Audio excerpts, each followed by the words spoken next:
Live from Carrollton, Georgia, this is Sports Pack. The only place you need to go for West Georgia sports. Interviews with all your favorite UWG athletes and so much more. Keeping you up to date with the NFL, NBA, MLB, and everything in between. If you want it, we got it. I mean, plain and simple, the worst decision Kalen DeBoer has ever made is taking the head coaching position at Alabama. I wholeheartedly believe that behind Sean Payton and a second-year Bo Nix, the Denver Broncos can dethrone the Kansas City Chiefs and be the AFC West champions. We're also giving you a platform to have your voice heard with our all-new live call-in segment. So where else would you want to go? We've got all you need and more right here on Sports Pack. What is up, everybody, and welcome to another fantastic Monday edition of Sports Pack. I'm your host, Richard Reed, joined today by Ryan Kroger to my left. What's going on? Orlando Odom to my right. What's good? And Keyshawn Ward sitting right across from me, rounding out our four-man crew for today's episode. We have a jam-packed episode, as always.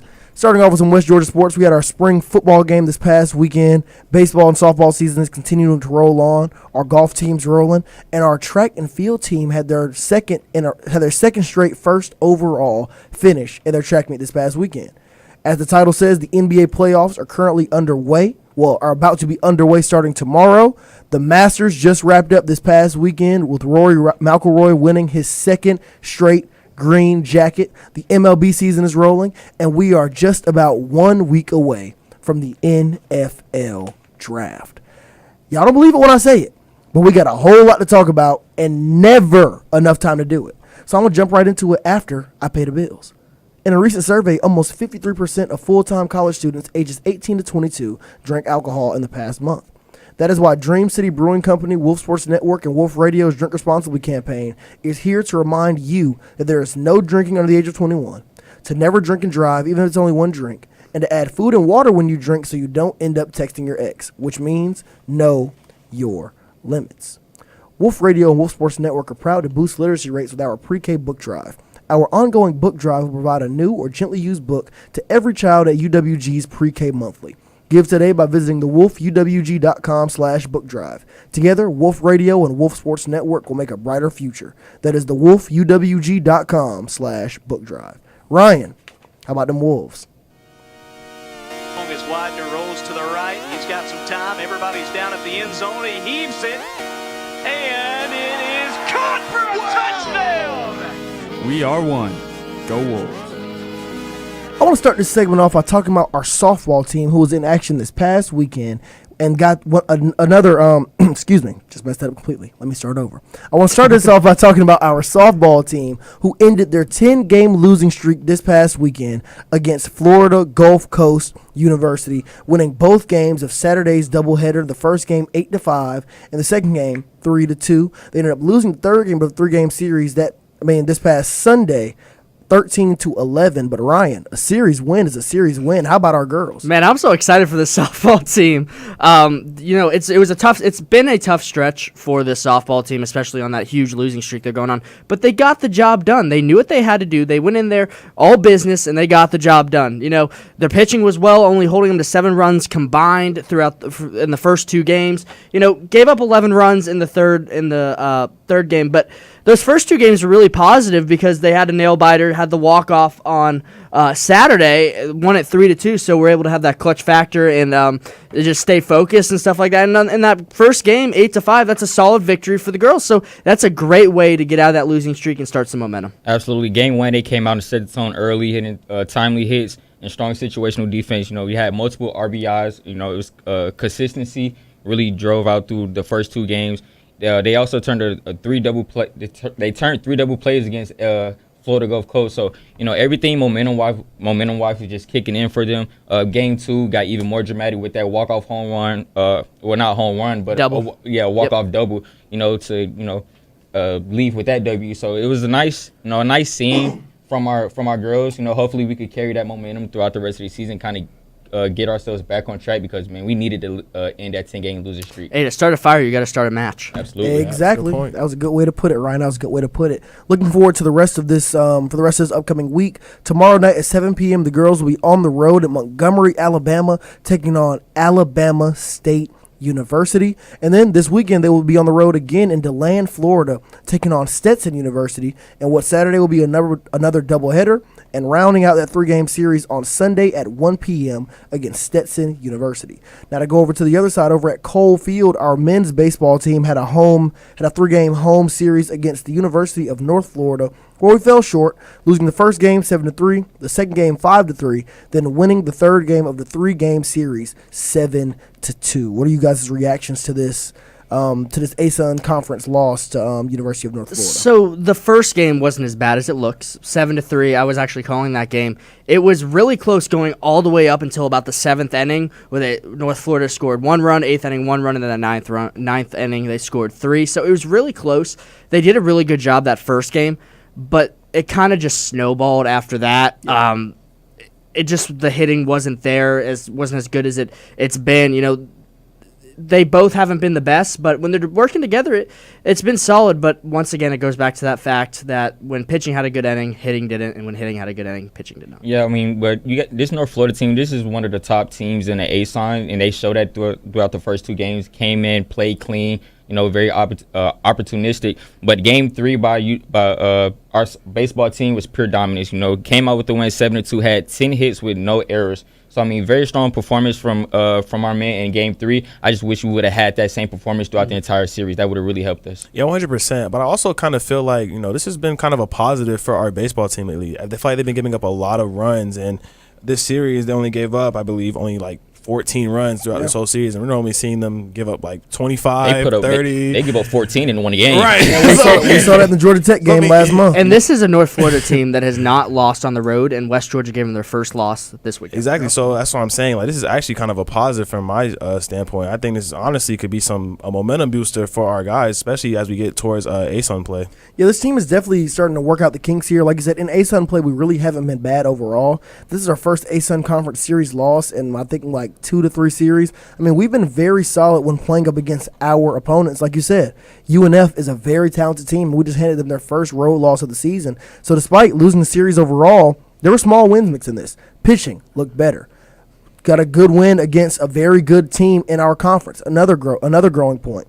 And now tomorrow night we're going to take on Georgia State University, a team that we faced pretty much a month ago on March 17th and lost 8-2 right here at home. We're going on the road to Atlanta to take them on tomorrow at 6 p.m. They're looking forward to this weekend, a road series on the road in Jacksonville, Florida, taking on Jacksonville University. First game being Friday at 7, second game being Saturday at 7, and the third game of the 3-game series being Sunday at 12 p.m. Now, I do want to transition over to our football team here because we had our first spring game under new head coach Steve Englehart this past weekend. It was a very exciting game. We saw some big plays by the defense, big plays by the offense. A lot of players really impressed, but I was very impressed by the quarterback Colin Hurst. He transferred in from Presbyterian and really showed us why that Presbyterian team, well, at least that Presbyterian offense, was so explosive. They went 10-2 overall last year. He threw for 2,700 yards and 26 touchdowns, and we saw it. Despite the height not really being there, he's like 5'9", 5'10" on a good day in the right shoes. He was slinging the ball all over the field. He looked incredible, Ryan. Yeah, for sure, and it's really good to see this football team back in action. I love the spring games especially because, it's offense. It's your best guys on offense going against your best guys on defense, and you start to get the rotation guys going and the backups that don't play as much during the season, so you get to see absolutely everybody play in the spring game and see what your team has to offer. And for West Georgia, we saw Colin Hurst. We saw how good he can be, and it's a momentum booster and a preview for what we hope to expect from him in the future and in next season. We got a tough-ish schedule next year, technically next semester, right? But, it's good to see that this team has the ability to be great, and under Coach Englehart, I have high expectations for this football team, especially after last year, how good they were. We got the transfers.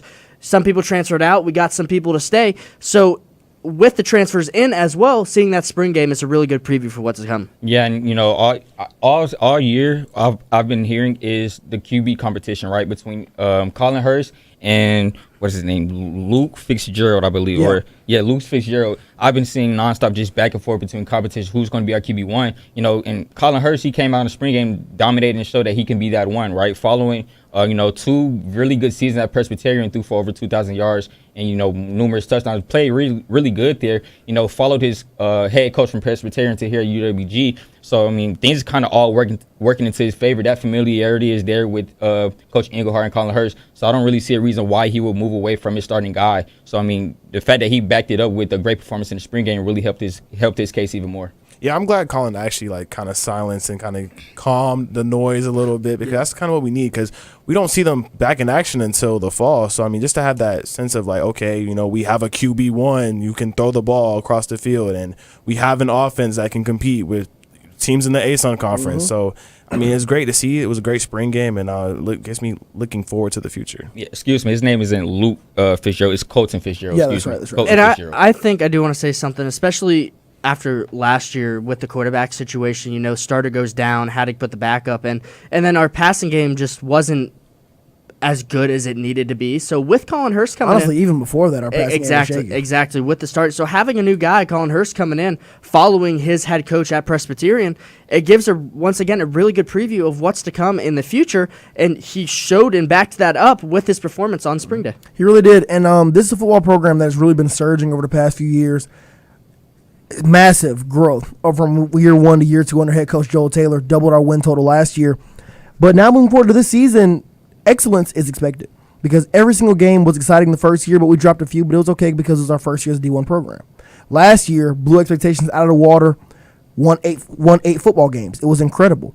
But now this year, yes, our head coach left, but we brought in another head coach, and Steve Engelhardt, that has already been winning at this level. He went 10-2 at Presbyterian last season and brought over a lot of production with him. Kept a lot of guys in-house, but brought a whole lot of people out of the transfer portal. Has his quarterback. He has continuity within the offense. Has his coaching staff, a lot of which came over from Presbyterian.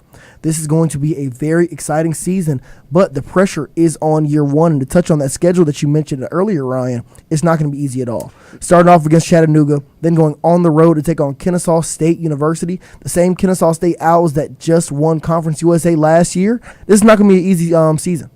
No, not at all. And I do like this start of the season, though, because it tests these guys.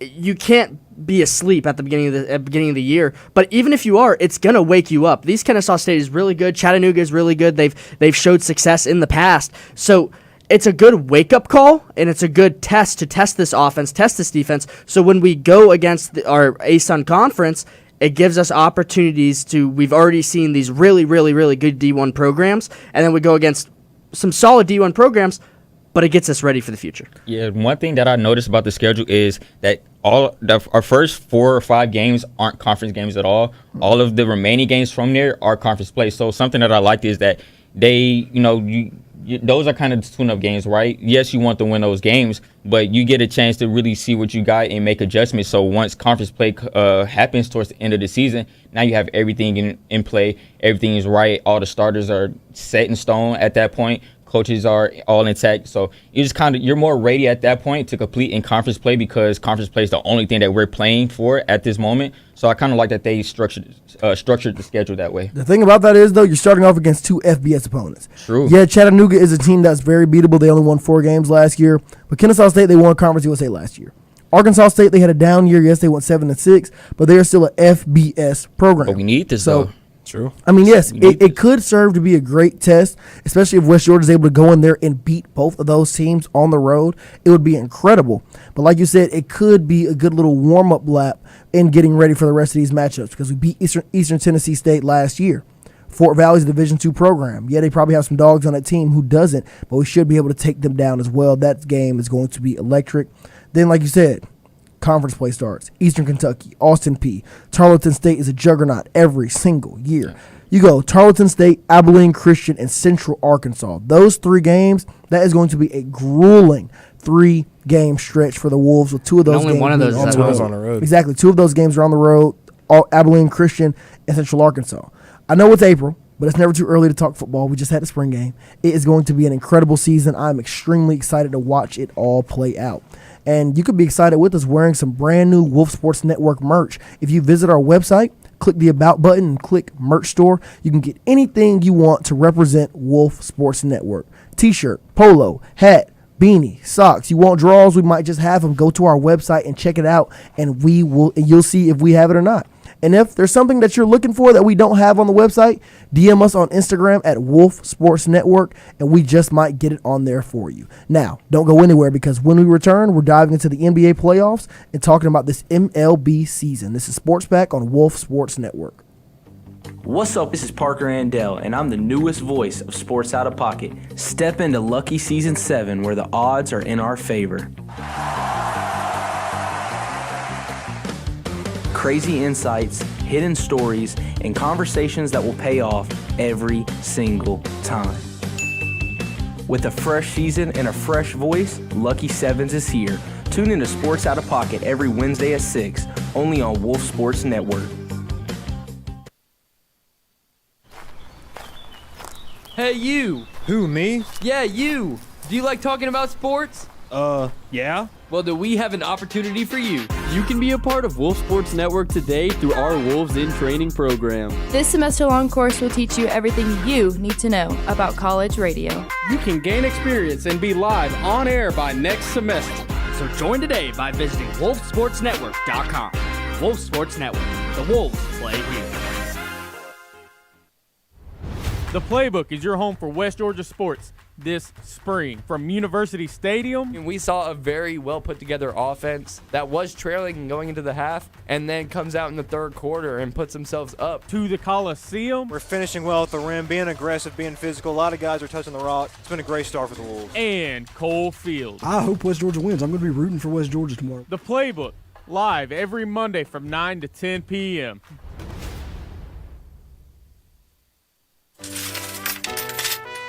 Get ready to hit the jackpot. Sports Out of Pocket is back for Season 7. The Lucky Seven's final season with me, Jackson Voles. From wild debates to the boldest takes in the game, Jackson is going all in for his final run. 7 seasons, 1 final spin. Don't miss it. Catch Sports Out of Pocket every Wednesday at 6, only on Wolf Sports Network.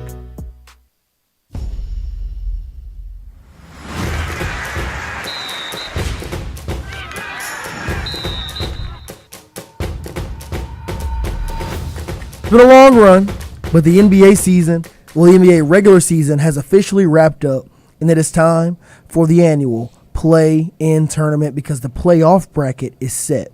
The play-in games will start off tomorrow night, with the first game being between the Miami Heat and the Charlotte Hornets, and the second game being between the Portland Trail Blazers and the Phoenix Suns. Then the other 2 playing games will be on Wednesday night, with the Orlando Magic taking on the Philadelphia 76ers and the Golden State Warriors taking on the LA Clippers. So that's the play-in. Let's talk about the overall playoffs. When we're looking at this playoff bracket, Orlando, I want to start with you here. Also, Noah, welcome onto the show. Thank you. When looking at this playoff bracket, what team do you feel is the most dangerous overall and could maybe shake things up outside of those top 2 seeds and on each side?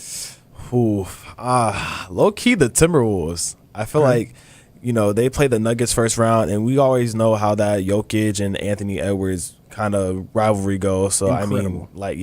Game 7, they went to 7 games I think last year, a year ago. Ant's gonna do Ant things. Just kind of, and Denver's also kind of struggling too with injuries. Aaron Gordon, we don't know how healthy he is. He's still battling some knee problems. Peyton Watson also battling some knee issues. So it's just really gonna be who can stay the healthiest for all those games. But I could see Minnesota possibly upsetting here. Noah? Richard, you're going to really like my answer here, because I'm going to say the Atlanta Hawks. There we go. Man. I was waiting on it. I knew somebody would be smart enough to say it, but I'm going to let you go. Listen, here's my thing with the Hawks. They got rid of Trae Young, and now they don't, you could argue Jalen Johnson, but they don't really have a star player. They just got a bunch of players that play their role, and they do it really well. Yep. Like Jalen Johnson, Jonathan Kuminga, Dyson Daniels, This is a really good core that could honestly beat any team. Like, even they could possibly get past, teams like the Pistons or the Celtics. Oh. Even I'm not that high on them, but I'm loving it. I'm loving it. Keep going. Keep talking. Sell me the dream. All right. I'm just thinking, like, the way they blend, they're blending right now, the way they connect, because like I said, there's no star player. The Knicks, obviously, that's Brunson and Karl Anthony Towns. That's going to be a tough series to get through. But depending on the Hawks team we see, they could take on the Celtics. I think so. I mean, and they're in line to take on the Celtics. It's not going to be an easy task at all going through this Knicks team, but I mean, it is possible. The Hawks have been one of the hottest teams in basketball recently, but the East is no joke. That matchup with a 3-seeded Knicks is not going to be easy at all. Do I think they'll actually do it? Honestly, no. But is it possible? Yes. You know, a lot of things are possible, and I mean, I'm a Hawks fan saying this. A lot of things are possible. I don't think the chances are zero of me growing wings out of my back and flying out the door. But is it gonna happen? Most likely not, Ryan. Yeah, I like the Hawks, but I don't see them going very far. It's just the hypothetical of it's the Atlanta Hawks that happens every year. I don't know if y'all are going to agree with me, but I'm going to go the Houston Rockets. I like them personally. They got KD, Kevin Durant. He's getting older, but he's got that veteran aspect. He's used to being in the playoffs, especially when he was with the Warriors. They're going against the Lakers, and we all know what happened to the Lakers. LeBron James has kind of been popping off in the last couple days or last couple games, so that's solid, but I just don't think they have what it takes I don't think the Lakers have what it takes to beat the Rockets. Especially without Luka and Austin Reeves. Exactly. So I'm going Rockets. I think they can definitely shake things up. Do I think they're going to win the whole thing? Probably not. But I think they'll definitely shake things up in the bracket. There are a lot of very interesting matchups in this first round, that being one of them, like you said, the 4-seeded Lakers taking on the 5-seeded Rockets. That is going to be a great series. Even though the Lakers are riddled with injury right now, I know LeBron's going to find a way to make every single game a dogfight. They're really going to see what this Houston Rockets team is made of. Kevin Durant went to Houston for a reason. He saw they needed a star, somebody whose name they could call no matter what to try to get them over the hump, because they had a great chance last year. They had a really good team. Still do now. It could be great for them. Minnesota and Denver. That's another great matchup with the chance to most likely take on the Spurs in the next round, assuming the Spurs get through either the Trailblazers or the Suns. That is also going to be great. I think the series between the Hawks and the Knicks is going to be great. And I'll be honest though, I really like that Cleveland and Toronto series. I don't know what it is about those two teams. I expect Cleveland to overcome this, but something about when I look at this series, I feel like Toronto might have something up their sleeve. They might find a way to take it to 6 games. I don't think it goes past that, but I think an unexpected test could be Cleveland going up against the Toronto Raptors. I agree, and I didn't bring up Cleveland. You did. Okay, you're right. But I like it. I think Cleveland wins this game, obviously, but I am going to say this about unbiased as I can be. If Cleveland can stay healthy, they're going to be a really big factor in this playoffs, but we've seen it time and time again. We get to about the second and third round, Donovan Mitchell gets hurt. I know we didn't have we traded away Darius Garland this year, but it happened last year. He got hurt as well. Evan Mobley, he's on and off the court constantly. James Harden, he's getting older. He's a veteran. You don't know what's going to happen. So I think if Cleveland can stay healthy in this tournament or in this playoffs, they're going to be a really solid and hard team to beat. But if they get hurt, just like any other team, I think their season's done. Now, I do want to slightly pivot from that and talk about the MVP conversation, because a lot of people believe there's a 4-horse race for this MVP, all of them being in the Western Conference. Starting off with Nikola Jokic averaging over 27 points a game, over 12 rebounds a game, and over 10 assists a game. He is averaging a triple-double, ladies and gentlemen, and shooting over 56% from the floor. Got Luka Doncic, who's currently out right now, yes, but closed out the season as arguably the best scorer in basketball, averaging over 33 points a game, 7 rebounds and 8 assists.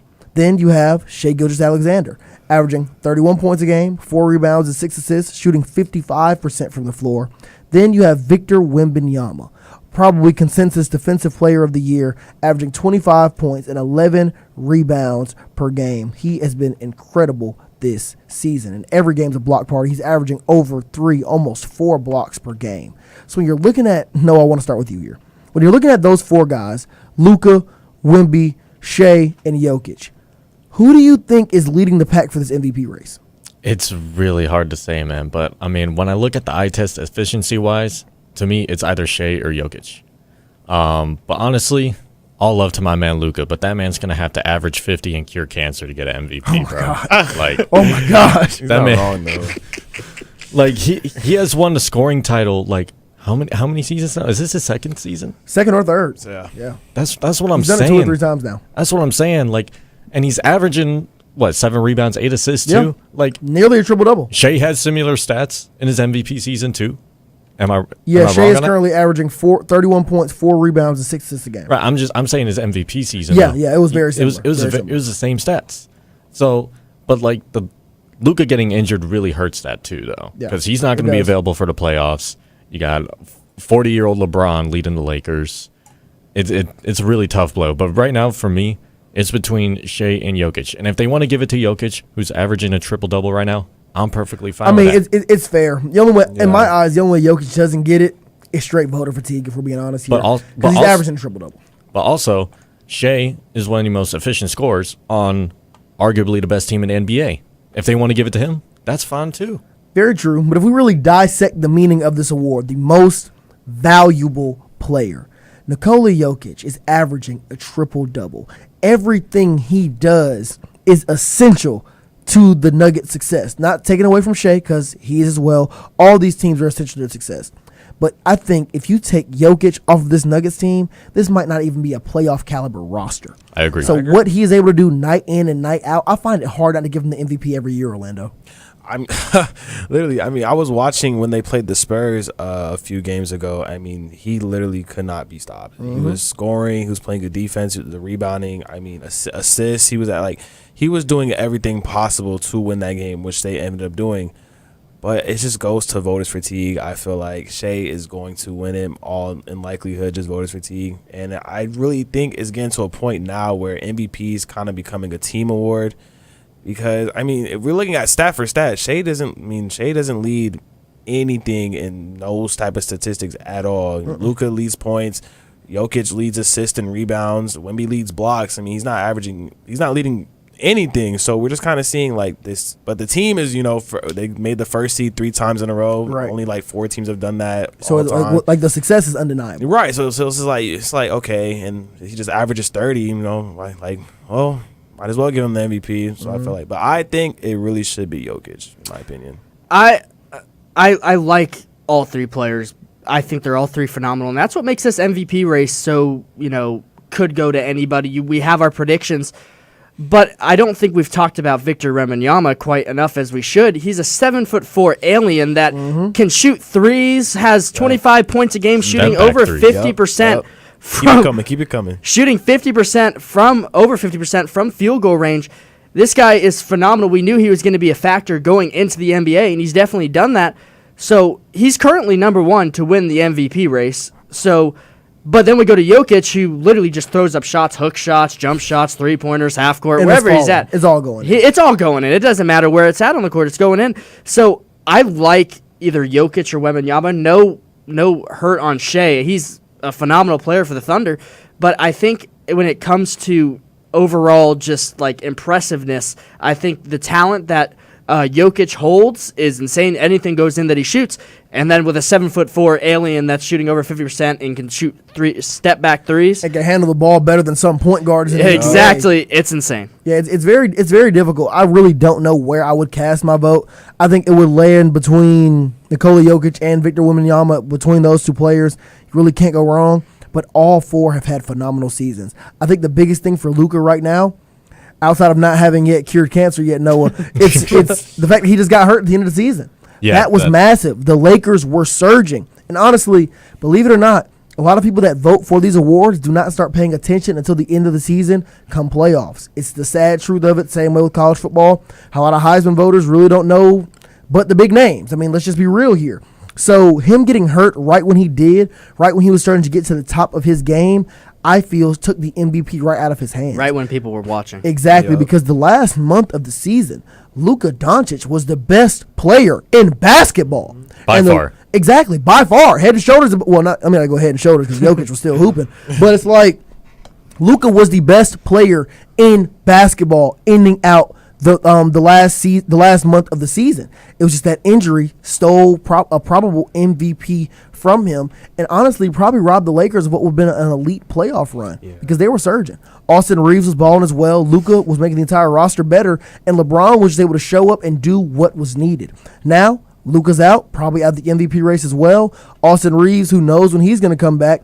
And now LeBron is going to have to go into this series against the Rockets alone. I'm not really giving the Lakers much of a chance here, and I think that injury really killed Luka's playoff hopes. Yeah, I think it goes deeper than playoff hopes too, because I meant MVP hopes. Oh yeah, MVP hopes. I think it goes deeper than that too, because he may not even be eligible to get any awards this year because he only played 64 games. I know he's trying to contest for 2 of those games because he missed due to the birth of his child. But I mean, if he doesn't get that, he won't even get any awards. So that'd be like no All NBA teams, like none of that. And that's how the players get paid, by getting those All NBAs and those accomplishments. So it goes bigger than MVP for me.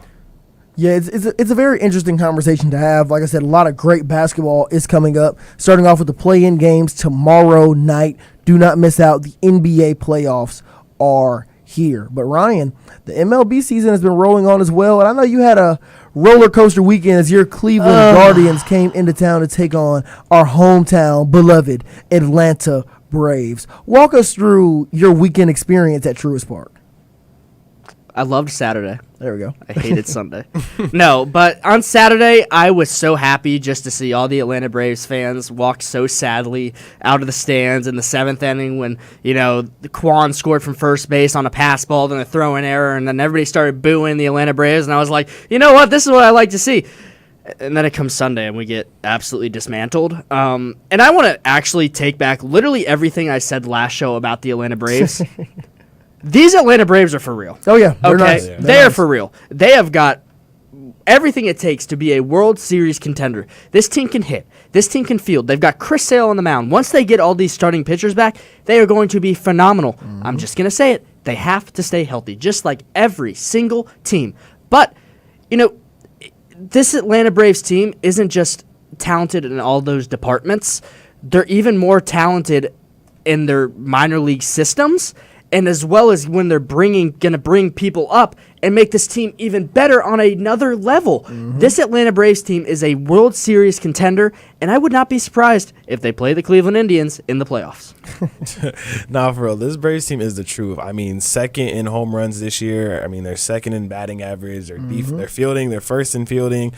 This team is the truth. I was a little hesitant on them earlier. Started losing games. Acuna wasn't really playing good, but they turned up a notch. I mean, they got 10 wins. They're the second team in 10 wins besides the Dodgers, but the Dodgers paid for their wins, so literally they don't count. But yeah, no, this Braves team is the truth. I definitely see them winning their division, and then possibly, if they stay healthy, looking at an NLCS here, possibly. Look, we got some ways to go, but it's possible. Definitely. It's definitely possible. 162 game season, but I mean, they're off to the best start imaginable, and they're not even 100%. And this is the most impressive thing about the Atlanta Braves that I've figured out, is that they have the lowest ERA in the National League, and they're missing all their stud pitchers besides Chris Sale. No Spencer Strider. No other guys. Blanking on his name, but no other guys. You know what I mean? They have the lowest ERA in the National League, and mostly all the MLB below 1, and they're missing half their starters. Exactly. So once the rest of that staff comes back, how loaded will this Braves roster really be? It's looking great. I mean, it looks great, but we're only 16 games in. I try not to get my hopes up too high in baseball, but you all are right. This team looks great. They are performing well. I was extremely impressed by how they responded to that loss to the Indians. The Guardians, excuse me. So I said Indians. I messed it all up. But this past Saturday, lost that game 6-0. Then come back yesterday and win the next game 13-1. I was extremely impressed by how they responded. And like you said, Ryan, majority of the pitching staff, the guys that we thought were going to make the biggest difference on this Braves squad. Schwellenbach, that's the one. Yeah, Schwellenbach, exactly. Schwellenbach, Strider, all these guys, they're out. They're still hurt. But the other guys are stepping up. And like you said, that speaks to the Braves' developmental process. The way they're getting guys going through Gwinnett Stripers, through the Columbus Clingstone. Shout out to people in Columbus out there. Great guys down there. They are developing the talent that they are bringing into this organization so that they are ready for the moment. This Braves team is looking great, and they are in action tonight right when we get off air at 7:15, taking on the Miami Marlins right here in Atlanta at Truist Park. It is going to be an exciting matchup. So if we've hyped up the Braves enough for you, be sure to check them out tonight at 7:15. That game will be available on MLB TV. But that wasn't all from this weekend. It was also Masters weekend. If you follow us on Instagram at Wolf Sports Network, you saw our seniors, myself included, posted our Masters meals because it was Masters weekend. And it was a very exciting weekend of golf that ended with Rory McIlroy winning his second straight green jacket. How are we feeling about this weekend's tournament, guys? This is insane because there is only 4 guys, including Rory McIlroy, to do this. Obviously, Tiger Woods, and you got Jack Nicklaus and Nick Faldo. this is so unlikely in any odds, but Rory McIlroy, the reason that I'm so impressed was the turnaround, because he did really good at the beginning of the season. Once he was going into Masters, he was terrible. He was not good. He was shooting about even, maybe 2 under through tournaments, and then he puts up almost a 12, I think it was 11, 12 under at the Masters, and wins a back-to-back and is in the back-to-back green jackets. Back-to-back green jackets with four. Put his name in the history books. That's what I was looking for. Right. Put his name in the history books. It's really impressive what Rory McIlroy was able to do, and it's very exciting for him. Yeah, it really is impressive, because I thought Scotty Scheffler was gonna make some noise. I feel like he was pretty good the whole year, but then Rory just shows up and has a masterclass performance, no pun intended. So yeah, congrats to Rory. He's up there with the GOATs now. He started putting him some uncomfortable conversation as like maybe top 15 golfers all time, maybe. Oh, he's cemented in history. Right. I mean, if you win back-to-back Masters, congrats to him. It was very good, very fun to watch the Masters this year. Yeah, speaking of turnarounds for Rory McIlroy, I forgot what hole it was on in the final round, but he hit that double bogey, and I was like, oh, it's getting interesting now. It got really interesting really fast. Cameron Young took the lead, but Rory McIlroy, again, he was able to turn it around and go back-to-back. So Clutch factor. Big congrats. Yeah, it was extremely entertaining to watch. I'm not the biggest golf guy in the world. I've been working to get more into it over the past few years, but it was an extremely exciting tournament. It was great to see. Like you said, a few times it kind of got tight, and I wasn't sure if McIlroy was going to be able to hold on, but he did. He got it done, and his name is stamped all over the history books. Like you said, Orlando, he has to be in those conversations now when you talk about who are some of the greatest guys to ever pick up a golf club. He is up there with the greats. 2 straight Masters. That is incredible, and I'm excited to see what meal he picks next year. In a recent survey, almost 53%, nope, I already did that one, binge drinking is consuming 5 drinks or more on one occasion for males and 4 or more for females. However, some college students drink at least twice that amount. That is why Dream City Brewing Company has joined Wolf Sports Network and Wolf Radio's Drink Responsibly campaign to remind all our Wolves to stay safe when drinking, to never drink under the age of 21, and to always have a designated driver. Oh, and to throw in some good food while you're at it. That never hurts. Please drink responsibly. Wolf Radio and Wolf Sports Network are proud to help reduce the 21% of adults with low literacy skills. We are collecting new and gently used books for every child at UWG's Pre-K Monthly. Give today by visiting thewolfuwg.com/bookdrive. That is thewolfuwg.com/bookdrive. Now, don't go anywhere, because we still got a little bit more left in the tank. When we return, we are going to dive into some of the latest NFL mock drafts and get you up to date with everything you need to know before you get to the draft next week. This is Sports Pack on Wolf Sports Network.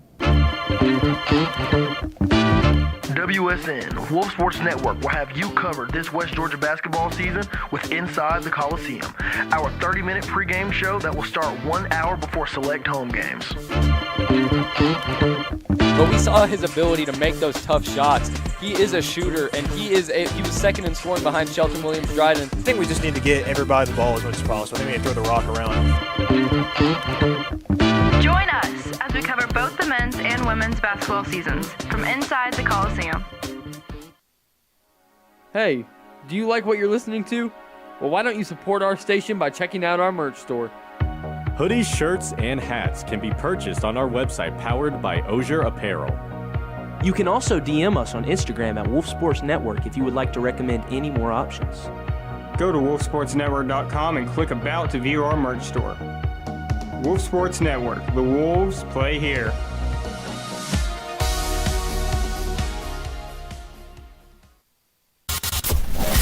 When you think about college sports, what do you think of? Campus legends like Haynes King and Diego Pavia. What if I told you there was a show for that and more? More? Playbook is your one-stop listen for college football, basketball, baseball, and UWG sports. The Bulldogs have Ryan Nemhard, a great point guard, and they are going yard. Gonzaga in 5. Tune into the Playbook Mondays from 9 to 10 p.m. only on Wolf Sports Network. It's a new semester here at West Georgia, and that means a brand new season of sports out of pocket. I love Jameis Winston to death, but look at the guy. Like, come on, that's not the veteran quarterback that I want to be. He's a locker room guy.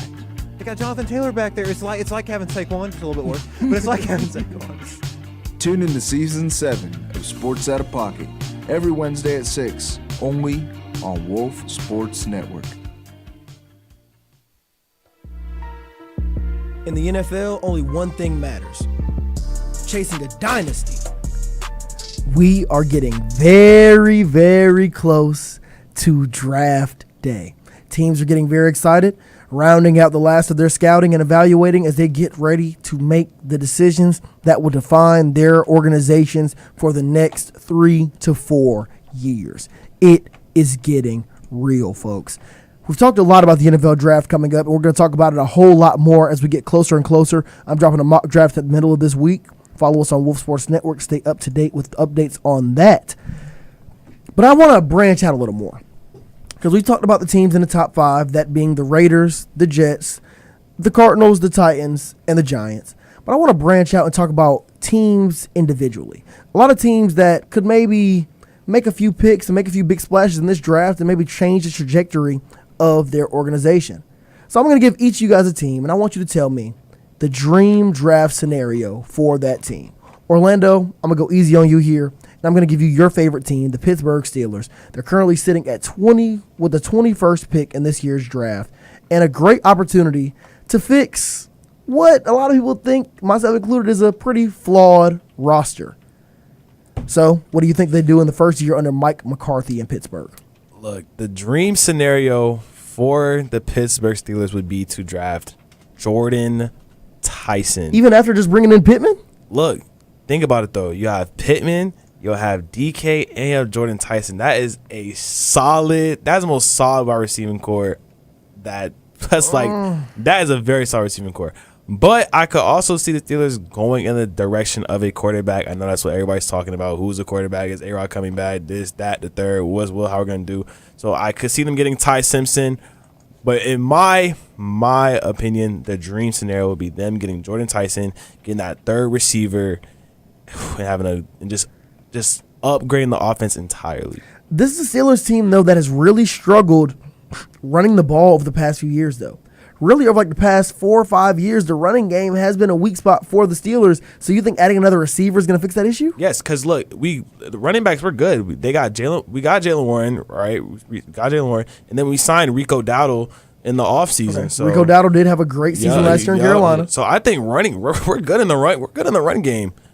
I just think another receiver really solidified. I feel like I don't know if that pick one. I don't know if Jordan Tyson's going to be available that late. It's wishful thinking. A receiver could help, yes, but is Jordan Tyson the kind of receiver that would complement a DK Metcalf and a Michael Pittman? Because I feel like their play styles are going to kind of conflict here because a lot of these receivers play the game similar ways. Jordan Tyson's a very physical wide receiver, great route runner, yes, but he's very physical. He's going to catch some balls over you. DK Metcalf and Michael Pittman have that same skill set. Don't you want like a more fluid route runner, like maybe a Mekhi Lennon or a Casey Concepcion? Well, Mekhi Lennon will definitely not be. I don't think he's going to be there. Casey Concepcion, I think he could be there, but he's a little on the shorter end. He's only 5'9". Very 5'10". versatile player, though. When you already have 2 6'3" plus receivers on the outside, KC could really tear the defense up in the middle. Yeah, I see what you're saying, but I really like Jordan Tyson. I've been watching his film lately. I think that's who the Steelers. I think he's in line to fall directly to Steelers. I've been watching his film, man. Keep bringing tears to my eyes. Of course you. All right, let's move on. Keyshawn, first of all, how do you feel about that Steelers pick? Honestly, I'm not really a fan of it because now you have 3 really good receivers with no one to throw the ball to them. So it's like in this receiver class, this is a deep receiver class. Like you could find you maybe I wouldn't say you could find you another Jordan Tyson, but you could find someone with similar skill set or a different skill set, like Richard said, down the board. You have Casey Concepcion, you have Jeremy Bernard, you have Chris Bell, you have Zachariah Branch, right? This is a loaded receiver class. I don't think that with their 21st pick, I don't think that they should go for a receiver, considering the fact that they already have 2 really good receivers. I think personally, I would consider reaching for Ty Simpson there. That's just me personally. I think that they should go with Ty Simpson there. If they're lucky enough, kind of call some of these teams who are behind them, see, hey, what is your take on this guy? Is he in consideration for you? If they're not really planning on really taking him first round, then you wait until the second round, you draft up and get him with the 33rd pick. But with 21, I don't think they go receiver right here. Nah. So speaking of wide receivers, though, I want to talk about the Carolina Panthers. Mm-hmm. This is a team that took a wide receiver very early in Ted McMillan in last year's draft, and they made the playoffs. They won the NFC South. They had a very up and down season. Bryce Young showed growth in some areas, but a lot of people, myself included, still believe that he's going to need more help on the offensive side to really take that next step and really get this Panthers team to be an actual Super Bowl contender. So, Keyshawn, looking at their pick at number 19 overall, what direction do you think they go here? Do they go offense? If so, who? And if not offense, what do you think they do? You know, they kind of rhymed. I could see them. The receivers are good, right? Seth McMillan had a phenomenal rookie year. Xavier Legette hasn't really found his stride yet. So I think they go with the offensive side. And I think, honestly, they go with Kenyon Sadiq there. He's a very versatile guy. You can line him up inside at tight end, or you could split him out and line him up at receiver. He could be an outside guy, or he could play in the slot. He could run short, medium, or deep, right? He's a physical guy. Tested very well at the combine, one of the best overall test grades I've seen from a tight end in a minute, probably of all time, honestly. It was phenomenal. Yeah, he absolutely boosted his stock. So I would love to see them go with Kenyon Sadiq there. Give Bryce Young a little bit more help. You know, you have Ted McMillan on the outside. You still have Xavier Legette under his rookie contract. So you still have a little bit more years to work with him, see what you could really get from him. You know, I think that, offensively, they could get Kenyon Sadiq. That definitely boost their team, their offense a lot more, giving Bryce Young that help. Outside of Dante Moore, I believe Kenyon Sadiq was the best part of that Oregon offense last year. Definitely. An Oregon offense that really struggled from injuries at the wide receiver position. Injuries early in the season, then just inexperience as the season went on. I thought when they got Kenyon Sadiq going, they were pretty much unstoppable because how versatile he is at tight end. A lot of people are talking about lining him up at receiver. He can do pretty much anything. He will be the first tight end off the board in this draft class, and I believe Carolina is the perfect fit. Get Bryce Young, that guy. He can just, Kenyon's up there somewhere. Sadiq is there. Just throw the ball up. He is that kind of target. He is that kind of athlete, and his production backs it up. I think that would be a perfect pick for Carolina at 19. Ryan, I'm going to go a little easy on you here. All right. I know you're a Cleveland Browns fan, and y'all have 2 first-round picks. First one being number 6 overall, and then number 24 overall. So when you're looking at those 2 draft picks, and a Cleveland team that's really looking to reinvent themselves around Todd Monken, what direction should they go with those 2 picks? I think especially for Cleveland, I think we got the quarterback situation worked out, which has been a thing for the past couple drafts that we needed to figure out. So once that's settled, I think what we really need is a solid wide receiver, which is what is projected at number 6 with Carnell Tate, which I think is going to be a really, really solid pickup for the Browns, helping out Jerry Jeudy. Because besides Jerry Jeudy, it kind of goes downhill for the Cleveland Browns. He didn't have a very great season either last year. He did not. Nope. And I think that's mostly because they relied on him so much to be that guy that it just kind of didn't work out for him. But then talking about that later pick, I think we need to go either offensive line with someone like Malagoa or someone like Bain Jr. on the defensive line to help out Myles Garrett on that defense. So it could go either way, but I think this Cleveland Browns team, if they get a solid wide receiver at 6, and then either someone to help out Myles Garrett, the defense is looking solid for next year, but another piece of that defense, like Bain Jr., or someone on that offensive line to give more time for Carnell Tate, for Jerry Jeudy to get the ball, I think this Cleveland team is going to be pretty solid coming out of the draft. And that Ruben Bain pick, even though he's projected as a high pick, that's very possible because news broke out lately that he was involved in a serious car crash back in 2024. So, we don't know how that made plummets his stock. We've seen how that has done prospects over the last couple of years. Please ignore that. I hope it's not true. See the way he dominated in the playoffs? I hope it's not true. I hope he doesn't fall. But it's definitely something that's been out there. It's been reported these last couple of days. So it's something that I'm sure NFL teams are going to look into, given that draft week is basically next week, but I hope it doesn't plummet him too much. Dude, the NFL draft season is such an interesting time of the year because people will literally look for anything. They do this you every could be year. the perfect prospect. Every year. They just have too much people. These analysts just have too much time to think about what could possibly go wrong. Oh my God, he got into a car accident in 2024. He just played the entire 2025 football season. Hey, he fell down the stairs yesterday. Oh my God. He posted something a little controversial 10 years ago. Like, what are we doing? When he was 12, he did so-and-so. Dude, he got into a car accident 2 years ago. just dominated every single offensive tackle in front of him in this past year's college football playoffs. He was incredible all season. They look for anything to knock one of these guys' draft stock, and it just, after a while, it just kind of makes me sick. They got too much time on their hands. You really do, and like you know it's coming. They're always going to find a way to knock one of these prospects. You just wonder how. In a car accident in 2024. Maybe he had some nagging things from it, yeah, but you couldn't tell this past season. He was incredible. Ruben Bain was an unstoppable force. Ask any of those offensive lines he faced in the playoffs, because he really crunk it up to another level then. One more team, though. Just one more team here.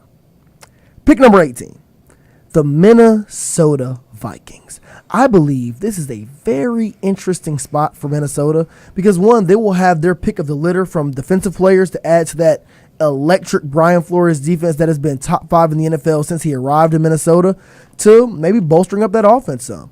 Maybe they go out and get a running back. A lot of people only think there's going to be, well, probably not a running back here. There's going to be a lot of running back. It's a very deep running back class, but I don't think another one outside of Jeremiah Love goes until the second round. But maybe they go offensive line. Maybe they add another receiver. Maybe they jump in and snag Kenyon Sadiq because T.J. Hawkinson, he's coming off of an ACL injury a year ago. T.J. Hawkinson is getting older. He's still a very good tight end. Not really sure where they stand with him, though. They could go out and get Sadiq, could go out and get an offensive lineman, could go out, get one of these corners, a smooth safety, a linebacker, an edge rusher, anything to add to this roster that, honestly, I think is turnkey and will be an instant Super Bowl contender because just 2 short years ago, they went 14-2 with this same team behind Sam Darnold. The only reason they weren't as good this year is because of poor quarterback play. They're the worst quarterback room in the NFL. But they have gone out this offseason and quietly signed Kyler Murray, a quarterback that we saw win a Heisman Trophy in college.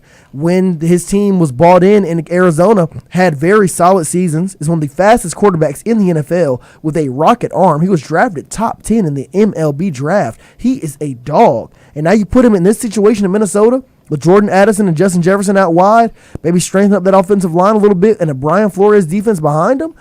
I don't think the Vikings can make a bad choice at 18 in this NFL draft because that roster is ready to win now. And I agree. And just looking towards what they're projected to get, they're supposed to get at pick 18 an edge, Kendrick Folk. Yeah. So, okay, solid. But I think they go the wide receiver route because this wide receiver class is so stacked, and it can't hurt to have another wide receiver to throw to that is going to get you the ball downfield, get you first downs, be a playmaker, have smooth routes. And it's just one thing, especially because they signed Kyler Murray, they got J.J. McCarthy. Whatever way they go with that, I don't think it's a bad idea to go the wide receiver route for Minnesota. I'm going to lean more towards the defensive side right here. I think, it makes all the sense in the world to take Dylan Thieneman right here. Played phenomenal at Oregon, followed up with phenomenal test scores, ran a 4.35 and jumped a 40-plus inch vert at the combine. And we all know Harrison Smith, he's Jurassic age at this point. He's been around. He's been around since dinosaurs was around. So he's getting up there in age. At some point, you got to find a replacement for the guy. I think Dylan Thieneman complements Harrison Smith very well. Even though Harrison Smith is still on the team, you can still work Dylan Thieneman on that defense somewhere, somehow, right? It doesn't hurt to have too many defensive backs. You can never, especially in this type of air raid offense of air raid in. I think it makes all sense to go Dylan Thieneman here. Yeah, I could see a defensive pick. I would that wouldn't be a bad pick. That's kind of what they're projected to. But I'm going to switch over back to the offense. I'm going to go O-line. I think they pick up a guy like Monroe Freeling from Georgia. 6'7", no pun intended, 315 pounds. He's ranked, I think, maybe top 5 out of all the O-linemen. And this is not really a heavy O-line class. So, you build up that O-line, give Kyler Murray some time. Because we seen in Arizona, Kyler Murray had little to no time to get rid of the ball. So thank goodness for his legs, right? Right, that's what I'm saying. So it's I feel like the Vikings get an O-line here in Monroe Freeling, build up that O-line, give Kyler Murray just even maybe 5 seconds. Justin Jefferson's going to get open in 3. Oh, yeah. So it's you build up that O-line, build that offense. Vikings could be decent. But notice how all 3 of you went in a different direction for that pick. That just shows how open it is for this team. They're sitting at 18th overall, really in a sweet spot here. They have their pick of the litter. They can go defense. They can go offensive line. They can go skill position on the offense. They can go defensive back. This team cannot go wrong. This is a Minnesota team that, like I just said a second ago, they are ready to win now. I believe adding Kyler Murray to this roster was just the cherry on top. It's exactly what they needed. A quarterback with experience, with confidence, with a chip on his shoulder because he's looking to reinvent his career, and insane upside. We know what Kyler Murray is at his best. He's arguably the greatest high school football player of all time, at least the most decorated in the state of Texas. He was elite in college, and when he has had the right pieces around him, he has been very good in the NFL as well. And I think we're about to see his best season. The Vikings picking at 18 is quietly the best pick in the NFL draft this year. Quote me. Now, that sounds a little dramatic at the end, but yeah, quote me, please. But that's all the time we got for Sports Back tonight. Hate to do it. I always hate when we end the show, but we end at 7. It's a hard deadline, and we got some more music to play right here on Wolf Sports Network.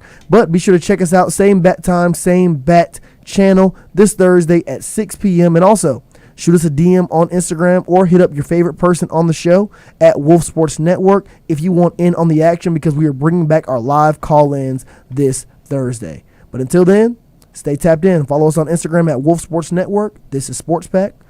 We'll see you next time.